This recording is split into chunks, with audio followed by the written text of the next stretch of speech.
राजस्थान में विधानसभा चुनाव की मतगणना में एक दिन शेष रहा है। एग्जिट पोल में भी कई तरह के जो है आंकड़े सामने आए हैं। TV9 भारतवर्ष का जो आंकड़ा है उसमें बीजेपी की 100 से 110 सीटें आ रही है तो कांग्रेस की 80 से 95 सीटें हैं। ऐसे में जो अब पत्रकार साथी हैं उदयपुर के, जो राजनीतिक विश्लेषक है, वो क्या सोचते हैं, क्योंकि तमाम आंकड़े आ रहे हैं, तमाम बातें हो रही हैं। सर क्या लग रहा है इस बार एग्जिट पोल भी काफ़ी आए टक्कर वाले एग्जिट पोल रहे हैं, तो क्या लग रहा है इस बार का बात करें तो? देखो राजेश, इस बार मुझे लग रहा है कि एग्जिट पोल की संख्या बढ़ गई है। पहले 1, 2, 3 एग्जिट पोल हुआ करते थे। आज के अखबारों में मैंने देखा तो कम से कम 6 एग्जिट पोल थे और तमाम मीडिया संस्थानों को महा एग्जिट पोल करना पड़ा, उनका एवरेज निकालना पड़ा। 6 में से 4 एग्जिट पोल बीजेपी के पक्ष में दिखते हैं और 2 कांग्रेस के पक्ष में दिखते हैं। लेकिन ऐसा माना जा सकता है कि एग्जिट पोल का जो रेशियो है वो 75 से 77 के बीच में रहता है, आमतौर पर पिछले चुनावों में रहा है। तो ऐसे में एग्जिट पोल सिर्फ कयास नहीं कह सकते, एक रुझान भी कह सकते हैं, क्योंकि ये राजनीति विज्ञान के भाषा में इसको सेफोलॉजी कहते हैं और एक सर्वे का एक माध्यम भी होता है, तरीका भी होता है। अब रही बात हमारी कि ये जो सर्वे हैं, ये जो एग्जिट पोल हैं, इनका कितना फलीभूत होगा ये निश्चित तौर पे 3 तारीख की दोपहर तक पता चल जाएगा। लेकिन फ़िलहाल ये जो रुझान और आंकड़े दिख रहे हैं ये कहीं ना कहीं वे आंकड़े तो हैं ही जो मतदाता जो एग्जिट करता है बाहर, वो आंकड़े उसमें दिखाई पड़ते हैं। तो कहीं ना कहीं भारतीय जनता पार्टी का पलड़ा भारी दिखाई पड़ रहा है एग्जिट पोल की भाषा में कहें तो, और कांग्रेस भी कहीं ना कहीं सरकार बनाने की स्थिति में है, लेकिन संघर्ष के साथ में।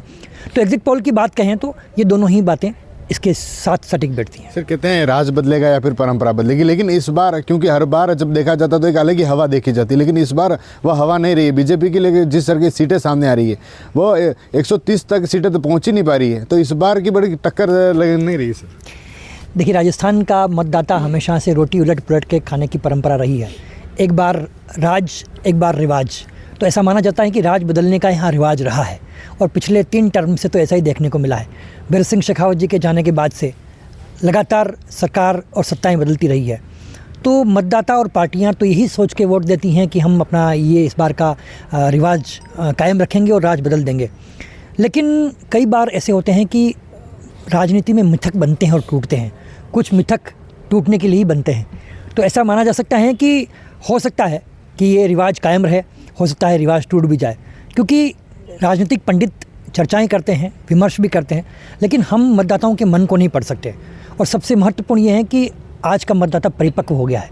20 साल पहले का मतदाता, जो 2 दशक पहले का मतदाता था, उतना संसाधन नहीं थे, उतने सोशल मीडिया नहीं था, उतने प्रचार प्रसार नहीं था। तो मुझे लगता है कि परिपक्व मतदाता जब वोट करता है तो एक परिपक्व लोकतंत्र की नींव भी रखता है। अपने मेवाड़ की बात कर लेते हैं सर। तो मेवाड़ में इस बार जो आदिवासी पार्टियां हैं वो सभी की गणित बिगाड़ रही है, क्योंकि यहाँ बीजेपी को भी करीब वो नुकसान हो रहा है, कांग्रेस को भी नुकसान हो रहा है। क्या लग रहा है इस बार बीजेपी कांग्रेस को ये नुकसान करेगी सर? देखिए, डूंगरपुर बांसवाड़ा हमारा आदिवासी बेल्ट है, जिसमें प्रतापगढ़ भी लगा हुआ है, उदयपुर का खेरवाड़ा भी लगा हुआ है। 2018 में बीटीपी ने 2 सीटें दर्ज करके एक तहलका मचा दिया था। सारे पंडितों को हैरान कर दिया था 2 सीट कैसे आ गई, और पूरी दुनिया के मानचित्र पे बीटीपी का नाम उभर के आया कि ये कौन से 2 सीटें हैं जो आ गई हैं। अब इन आदिवासी वोटों को ध्रुवीकरण करने के लिए या उनको साधने के लिए बीटीपी के साथ साथ बीएपी का जन्म हुआ, या यूँ कहें कि टूट के जन्म हुआ। और बीएपी ने डूंगरपुर बांसवाड़ा के साथ साथ मावली, खेरवाड़ा, वल्लभनगर तक अपने कैंडिडेट खड़े कर दिए। तो आदिवासी मतदाता जहाँ भी हैं, मुझे लगता है कि अब निश्चित तौर पे आगे आने वाले समय में इन वोटों पर हर पार्टी की नज़र रहेगी, साथ ही उन लोगों की नज़र भी रहेगी जो आदिवासी हितों की बात करते हैं। कितनी सीटों का सर अनुमान बात करें? मेवाड़ बागड़ की 28 सीटें हैं, उसमें बीजेपी कांग्रेस का आंकड़ा क्या रह सकता है? अभी मुझे ऐसा लगता है कि 60-40 का रेशियो मुझे लगता है। 60 बीजेपी को जाती दिखती हैं, 40 कांग्रेस को। लेकिन अभी ये कोई अंतिम आंकड़ा नहीं है, ये कयास है। जैसे एग्जिट पोल के कयास होते हैं वैसे हमारे भी कयास हैं। हम लोग अखबारों के, टेलीविज़न के और तमाम पोल को देख के एक अनुमान लगाते हैं। मैं भी कई क्षेत्रों में गया हूँ, कई लोगों से मिला हूँ, कई चीज़ें देखी हैं। तो मुझे लगता है कि लोग परिवर्तन चाहते भी हैं और कहीं कहीं असमंजस में भी हैं। तो दोनों ही चीज़ें साथ साथ चल रही है। तो मुझे लगता है कि 3 तारीख की दोपहर 12 बजे तक कुछ पिक्चर क्लियर हो जाएगी। बीटीपी और बीएपी है, इनके भी कुछ सीटें लाने की अंदेशा है पक्के तौर पे।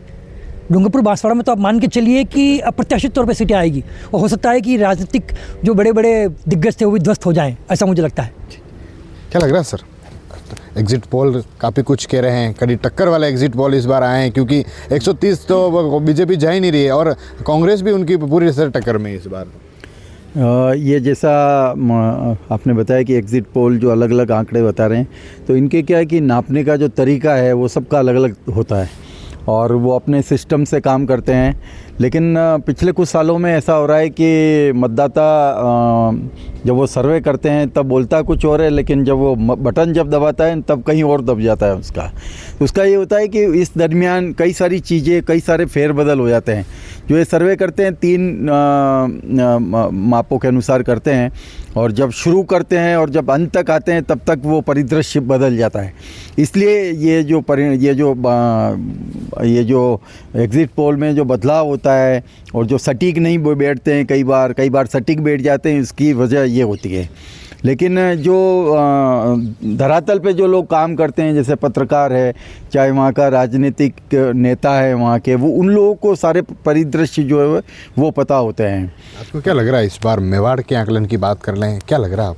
मेवाड़ में जैसा कि माना जाता है कि जिस तरफ मेवाड़ जाता है उसी तरफ सरकार जाती है, और पिछले कुछ समय में ये मिथक केवल एक बार टूटा है, वरना हर बार ये मिथक रहा है। और इस बार भी संभावना है कि 15 सीटें भारतीय जनता पार्टी की झोली में जाने वाली है और 8 सीटें कांग्रेस की झोली में जाने वाली है। एक निर्दलीय जो है वल्लभनगर एक निर्दलीय की झोली में जा सकती है, और 4 सीटें जो है वो अन्य दल जो है, जैसे बाप है, बीटीपी है, जनता सेना है, ये ले जा सकती है। 28 का ये आंकड़ा ये रह सकता है। नुकसान कड़ा बीजेपी कांग्रेस को इस बार होने वाला है, क्योंकि निर्दलीय हैं तो कई दूसरी पार्टियां पूरी तरह से नुकसान करेगी। बिल्कुल करेगी, क्योंकि इस बार 70 के आसपास जो है त्रिकोणीय मुकाबला पूरे राजस्थान में चल रहा है, और करीब 28 से 30 जगह ऐसी है जहाँ पे बागी जो है वो चुनाव लड़ रहे हैं। ये जो आंकड़ा है ना, ये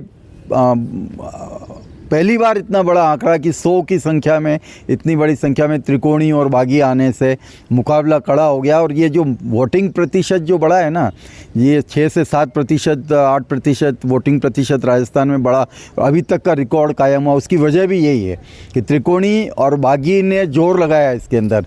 इस वजह से जो अलग जो मतदाता जो बटन दबाने आए हैं, यही इससे वोटिंग प्रतिशत बढ़ा है। और त्रिकोणीय मुकाबला ज़्यादा होने से भारतीय जनता पार्टी, कांग्रेस को नुकसान भी है इससे, और इसीलिए एक पक्ष ये भी माना जा रहा है कि भारतीय जनता पार्टी और कांग्रेस को लगभग बराबर सीटें आएगी, और इस बार फैसला जो है निर्दलीय और बागी कर सकते हैं। ये सर, इस बार निर्दलीय बहुत ज़्यादा हुए हैं, और इस निर्दलीय बीजेपी कांग्रेस की पूरी तरह से गणित बिगाड़ दी। जब मेवाड़ की बात कर लें, चित्तौड़ हो, उदयपुर की मावली हो, कहीं ना कहीं इनकी जो गणितें थी कि ये सीट अपन निकाल सकते, पूरी गणितें फैल गई। क्या लग रहा है? देखिए, राजनीति और चुनाव महत्वाकांक्षाओं का खेल है।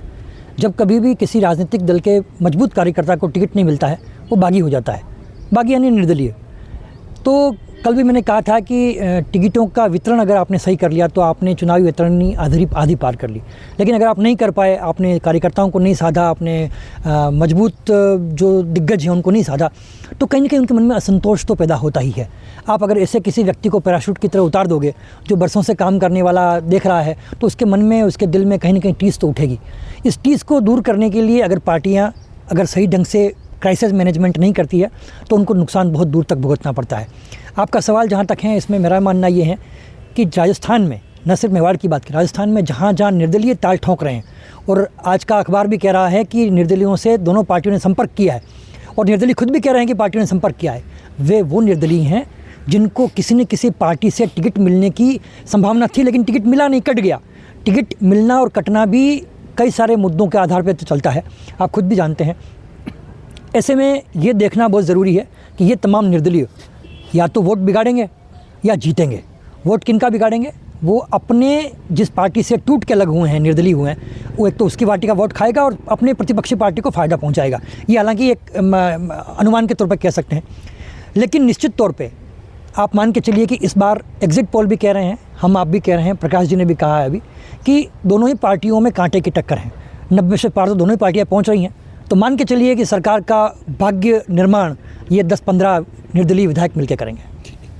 क्या लग रहा है सर इस बार? आपका क्या आकलन, क्या कह रहा है इस बार? मेवाड़ वागड़ की बात करते हैं आपसे, तो आपको इस मेवाड़ वागड़ का आंकड़ा क्या लग रहा?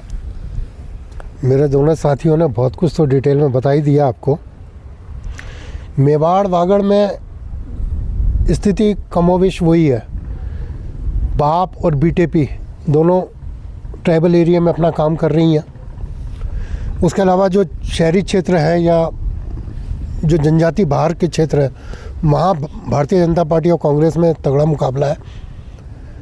सर्वे कंफ्यूज कर रहे हैं आदमी को, बुरी तरह से कंफ्यूज कर रहे हैं। अब देखने वाली बात ये है कि अगर और डीप में जाएं हम, तो पूरे राजस्थान के अंदर 100 से ज़्यादा ऐसी सीटें हैं जहाँ पर या तो मुस्लिम बाहुल क्षेत्र है, या ओबीसी क्षेत्र है, या एससी क्षेत्र है, या एसटी क्षेत्र है, जिनका डिफरेंस जो वोट आया वो करीब 10% के आसपास ज़्यादा है, और वो किसी न किसी के फेवर में गया है। और वो जिसके फेवर में गया है, नेचुरली वो 100 सीटें जो हैं वो पूरे राजस्थान की रणनीति जो सरकार बनाने वाली है उसको तैयार कर रही है, उसकी पृष्ठभूमि को तैयार कर रही है। मेवाड़ की जहाँ तक 28 सीटों की बात करें, तो जैसे उदयपुर है, उदयपुर ग्रामीण है, यहाँ भाजपा काफ़ी मजबूत स्थिति में है। गुलाब जी के जाने के बाद, महामहिम होने के बाद हालात लोग सोच रहे थे कि बहुत बदलेंगे। गौरव वल्लभ बाहर के आदमी थे, उन्होंने कोशिश भी की, मगर वो जो जुड़ाव पैदा होना चाहिए था, वो जुड़ाव वो पैदा कर सके ऐसा मुझे कम लगता है। उतना जुड़ाव होना चाहिए वो नहीं है। वल्लभ नगर में आप चले जाएं तो जनता सेना लास्ट मोमेंट तक वेट करती रही कि शायद बीजेपी से टिकट आ जाए। उदयलाल डांगी को टिकट दे दिया, हिम्मत सिंह जबकि पहले से ट्राई कर रहे थे। कितनी महिलाओं को वो बाहर लेके गए थे, वो खामोश हो गए। इसी प्रकार मावली में टिकट भारतीय जनता पार्टी ने बहुत लेट स्तर पे दिया। मैं तो खुद कवर करने गया था वल्लभ नगर, मावली वगैरह। तो मावली में तो ये पोजीशन रही कि बीजेपी वाले के लिए तो लोग ये कह रहे थे कि इससे तो चपलोत को दे देते, कम से कम पहचाना हुआ आदमी तो था। इसी प्रकार चित्तौड़ की बात करें, आकिया किसका नुकसान कर रहा है? बीजेपी का नुकसान कर रहा है। राजवीर साहब पहले यहाँ रहे थे। सर कितनी सीटें आ रही है ओवरऑल सीटों की बात मैं करें? उसी पे आ रहा हूँ। ये आपको उदाहरण देते हुए आ रहा हूँ मैं। अगर आप सीधा फिगर्स पे आना चाहते हो तो ये सिर्फ कयास है, पूरा कयास है। बीटीपी 2 ले जाएगी कि 1 लेगी, कोई नहीं कह सकता। बाप 4 लेगी कि 2 लेगी, कोई नहीं कह सकता। हाँ, इतना ज़रूर कह सकते हैं कि बीजेपी 7-8 सीटें ले लेगी और कांग्रेस 8-10 सीटें ले लेगी। इतना मेरा अनुमान पर्सनल लेवल का है, क्योंकि हम हर सीट पे गए नहीं हैं। मगर जो वेव सुनने में आई है, कांग्रेस ज़्यादा ले जा रही, मतलब मेरे ख्याल से कांग्रेस ज़्यादा ले जाएगी। क्योंकि अशोक गहलोत की जो योजनाओं का जो असर है ना, वो गांव में तो है। जिस तरह सलूमर में जिला बनाया, तो नेचुरल रघुवीर को उसका लाभ मिलेगा। इधर गोगुंदा में 2 बार के कैंडिडेट हैं, सलूमर में 2 बार के कैंडिडेट। दयाराम ने बहुत ज़्यादा लंबा समय से काम किया हुआ है, एक घर को पिछले 5 साल में छुआ है। मुझे उम्मीद है कि कांग्रेस ज़्यादा लेके जाएगी। तो इस तरह से 28 सीटें हैं मेवाड़ की, जिसमें कई सीटों पर कड़ी टक्कर है। उदयपुर हो या फिर राजसमंद हो या फिर डूंगरपुर बांसवाड़ा में भी ऐसी सीटें हैं जहां पर कड़ी टक्कर है और कई तरह के अनुमान हैं लगाए जा रहे हैं। हालांकि 3 दिसंबर को जब मतगणना होगी उसमें पूरी तरह से स्पष्ट हो जाएगा कि राजस्थान में किसकी सरकार बन रही है। TV9 के लिए राजेश डांगी।